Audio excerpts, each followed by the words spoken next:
Sa isang nakakagulat na balita, lumabas ang First Lady ng bansa na si Liza Marcos ay konektado sa isang sindikato ng krimen. Ayon sa mga ulat, ang pagiging leader niya sa sindikato ay isa sa mga dahilan kung bakit dumarami ang mga namamalimos sa lansangan. Ito ay nagdulot ng malaking pagkabahala sa publiko at nagtulak ng mga panawagan para sa agarang aksyon mula sa panayam. Ang balitang ito ay nagdulot ng malaking kontrobersiya sa buong bansa, lalo na't ang First Lady ay dapat sana'y nagsisilbing ehemplo ng kabutihan at integridad sa lipunan. Maraming sektor ang nagpayag ng kanilang pagkadismaya at pagkabahala sa pangyayaring ito at humihiling sila ng agarang imbestigasyon at pananagutan mula sa mga kinauukulan.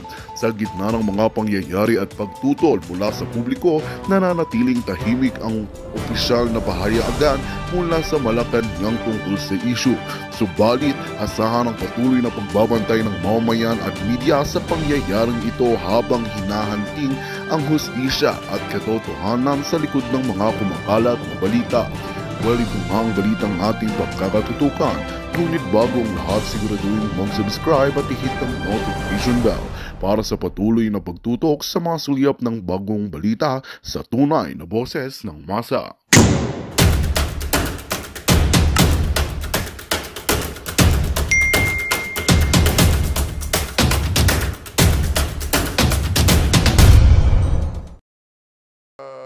DDSO noong mga panahon na yun, meron ngang ibinoto itong si Isko. Meron naman at tayo nga mga kababayan nung umatras itong si Senator Bongo, napupusuhan nun natin si si Ping Lacson. Sa totoo lang mga kababayan, pangalawa ho sa option natin itong si Ping Lacson, tapos yung si Mayor Isko nga.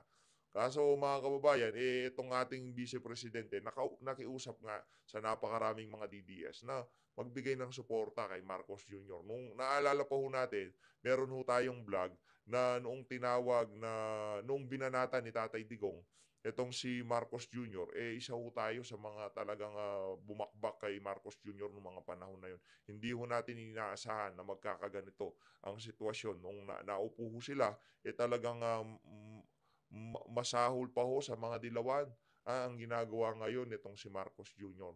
At nakakatakot ho yung mga ginagawa niyang hakbang kaugnay dyan sa issue ng China at Taiwan. Talagang pagka nagkataon ho mga kababayan, wala ho tayong kinalaman dyan sa issue na yan, madadamay ho tayo dahil sa mga kapalpakan na ginagawa ng ating presidente.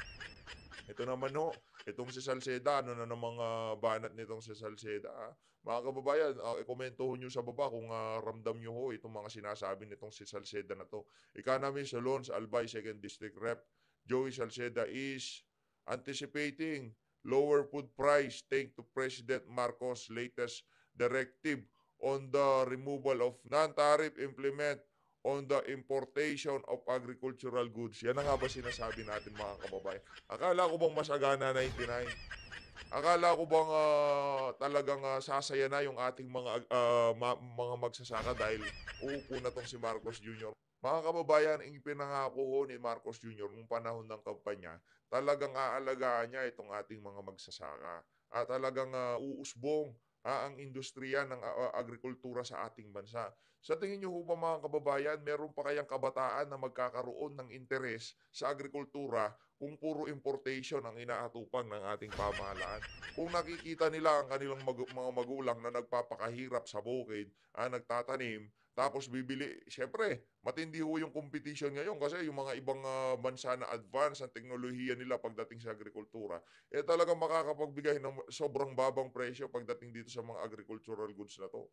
Hindi kagaya sa atin, sobrang lugmok ho ng agriculture industry sa ating bansa.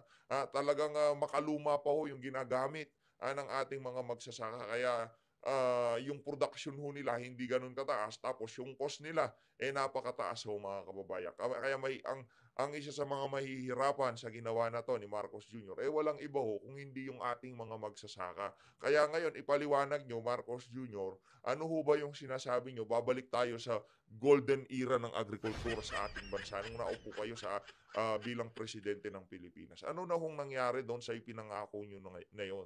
Dapat sana imbis na importation of agricultural goods ang mangyayari dito, uh, uh, bibigyan tutulungan yung ating mga magsasaka para ma-advance yung teknolohiya na ginagamit nila at tutulungan sila ng pamahalaan. Pero ang nangyari ang parang ang gustong mangyari ni Marcos Jr., yung mga kaibigan niya mga negosyante, yung mga kaibigan nilang mga, ang sabi nitong si Binibining Maharlika, mga smugs, sila ang magiging masaya dito sa gustong mangyari ng administrasyon ni Marcos Jr. Comment ako kayo dito sa issue na to na agricultural importation pag-import ng mga agricultural goods. Comment ako kayo dyan sa comment section kaugnay dito sa issue na to.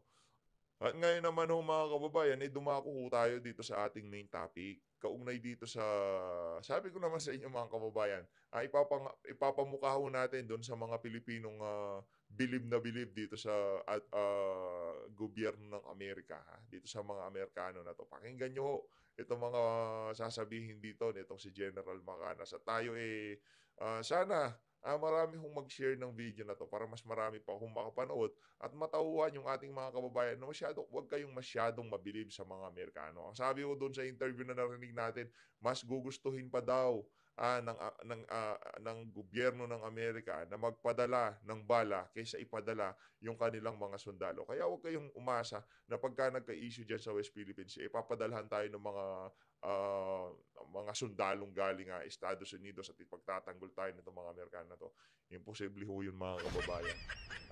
Mas maigi pa daw magpadala sila ng sandamukal na bala. Ibig sabihin mga equipment kaysa isubo nila yung kanilang mga sundalo sa isang problema na kung saan talagang maraming mapapahamak sa kanila. At ang kalaban ho dito, hindi basta-basta. China ho ang kalaban dito mga kababayan. Pakinggan ho natin to si General Macanas. Magandang araw mga kaibigan. Gusto kong magbigay ng reaksyon sa post ni ex-Senator Ping Lacson sa kanyang social media account. Kung saan ikinompare niya ang military aid na ibibigay ng US government sa Pilipinas compared to that aid na ibinigay na ng US government sa Taiwan. Okay? Ito, ang kanyang post. Compared to the $8 billion aid to Taiwan, the $500 million arms, palimos, arms, sinsilyo, to the 500 million arms to the Philippines is not even good enough to console an ally willing to share Taiwan's risk in allowing additional EDCA sites in northern Luzon to help facilitate movement of U.S. war materials and logistics in case of a China invasion. Okay, dagdag niya. Ibang klase mga kababayan. Syempre, nasa atin yung mga kagamitan ng mga kano. Nasa atin yung kanilang mga equipment. Siyempre, kasama tayo sa babanatan nitong kalaban ng Taiwan. Madadamay ho tayo, mga kababayan. Sinubo ho tayo for humanitarian purpose daw. Noong kumontra itong si Governor Mamba, talagang binira-bira ho ng Petrang Garapata. Wala ho talaga, hindi ho talaga pwede maging opposition sa panahon nitong si Marcos Jr. Malaki pasalamat natin kay Representative Darrell Issa of California, US Congressman ito, sa kanyang symbolic amendment para maambunan. Una, palimos, arms. Ito naman, ambun lang. Maambunan ang Pilipinas kahit $500 million. Kinumpara ko lang ang aid sa Taiwan dahil naalala ko ang dagdag na EDCA sites sa Isabela at Cagayan na klaro ang intensyon ay para malapit sa Taiwan. More than anything, I am expressing our country's dignity and self respect. Ito, medyo malalim na post. May maanghang, pasaring. So, ang pagkakaintindi ko dito, parang namamalimos tayo. Para tayong mga musmus na bata na maligaya na tayo, bigyan ng sinsilyo. Bakit sinsilyo? Kawawa ho. Yung $500 million, ano pa yan? Proposal pa lang yan. Pagdidibatihan pa sa US Congress. Samantalang yung $8 billion, ano na, approved na. Anyway, balikan ko yan mamaya. Gusto ko lang iparinig sa inyo ang balita sa Eto. Amerika na napanood ko ito kahapon. Hindi ko na ho ipi-play ang balita na yan, pero ikukwento ko na lang ho sa inyo kung ano sinabi ng mga nagsalita doon sa ipi-play nitong si General Macanas. Tungkol sa US military aid sa Ukraine, Israel, and Taiwan. Ang Pilipinas, zero. Okay, pakinggan natin. Yun ang tinatawag nilang ironclad. Yung mga Pilipino naman, uy, ironclad, ang saya naman. Tutulungan tayo ng mga Amerikano. Ironclad yan eh. Kaya yung pagtatanggol, di tayo pagtatanggol ng mga yan. Pasado na sa US Congress. 95 billion ang 61 billion para sa Ukraine. So, I am not sure kung yung $8 billion na sinasabi ni Senator Ping Lacson ay dito na, naisama na. So, kung $8 billion ang Taiwan, ang Israel is 26 billion. Grabe. Okay? So, Grabe ho. yan po ang priority ng US government, Ukraine, Israel, Taiwan. O nasaan ang Pilipinas? Wala. Yung 500 million per year na ayuda, magsisimula pa lang sa 2025. Ngayon, zero. Wala man lang tayong ayuda kung meron man, I don't know, sinsilyo. Kaya nga, Limos. tawag ni Senator Ping is palimos, alms, ambon lang. So, i-compare mo yung risk involved. Lalo na yung risk with Taiwan. Okay. Yung sinabi ng Speaker of the House ng US Congress, it's an old military adage. It's better to send bullets into the conflict rather than our own troops. Yo, see? Pero pagka nagsalita yung mga Pilipino sa social media, kala nila in Amerika, tutulungan tayo ng Amerika. Naku po, yan yung mga ng Petrang Garapado. Di kasi ho sila nakasubscribe kay PH Update, kaya hindi ho nila alam, pagpasensyahin nyo na ho sila. Ganyan ang ginagawa ng US government sa Ukraine. Tinatawag yan na proxy war. 61 billion, laki nun. Sinulsulan nilang mga Ukrainians. Niloloko kayo ng mga Russians. So, kumagat ang Ukraine, pumalag. O, di, in-invade ng Russia ang Ukraine. 3 years na yung gera. Ginagamit ng US ang Ukraine para labanan ang Russia, para hihina ang Russia. Ang US, nandun lang sa likod. Not a single American troops ay nandun sa Ukraine. So, yung Ukrainians, namamatayan, lumalaban. Ang Amerikano, happy, sige lang, giyera lang kayo. Ganun. So, ganyan din ang nakikita ko sa Pilipinas. Ginagatungan tayo na yung sigalot natin ng China, over West Philippine Sea. Pero hindi tayo para tutulungan ng naman mga yan. gamitin na lumaban sa China. Superpower yung China. Anong magagawa natin sa China? I'd like to make myself clear. Hindi pwedeng isurrender ang ating mga soberenya. Yung arbitral ruling, territorial waters natin talaga, paglalaban natin yan. Correct. Kaya mas pabor ako sa Diplomasya. approach ni PRRD noon Correct. na laylo lang muna. Dahil Mm. hindi natin kaya eh. Mm.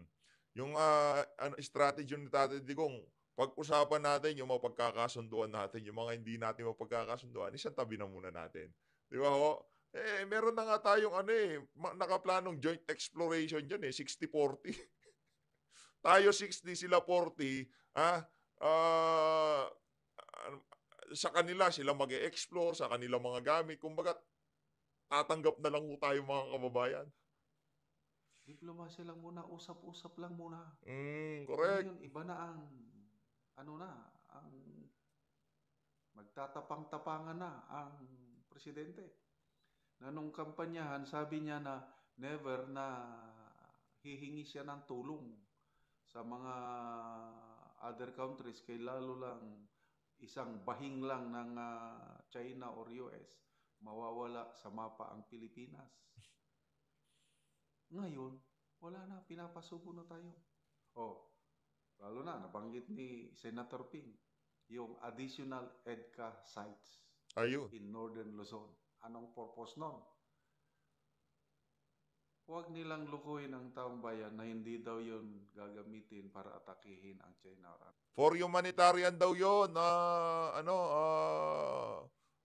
General, for humanitarian daw, pagka may bagyo, lindol, baha, yun daw, re-responde daw yung mga kano. Preparasyon yan in case na ang China is atakihin niya ang Taiwan. Kasi talagang prangka-prangka ang China na anytime, basta darating ang panahon, kukunin niya balik ang Taiwan kasi probinsya ng China ang Taiwan. So, aatake o i-invade ng China anytime ang Taiwan.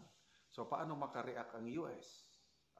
Pinakamalapit, Northern Luzon, dyan sa Cagayan, Isabela,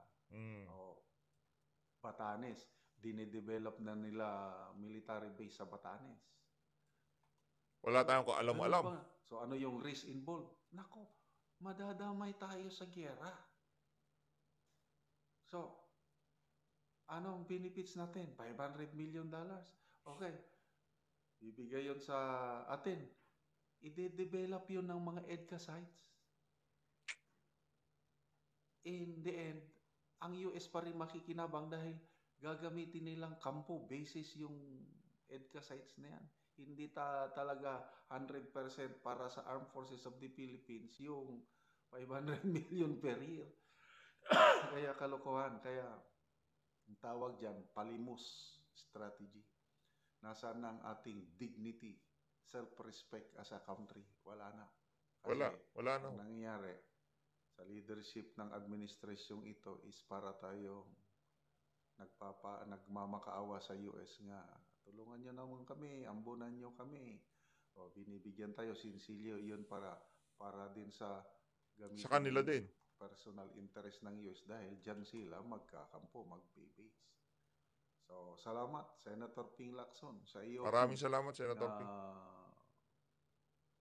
Nationalistic stand na dapat huwag tayong... Bakit kaya hindi nagsasalita si Gibocho Doro dito sa issue na to?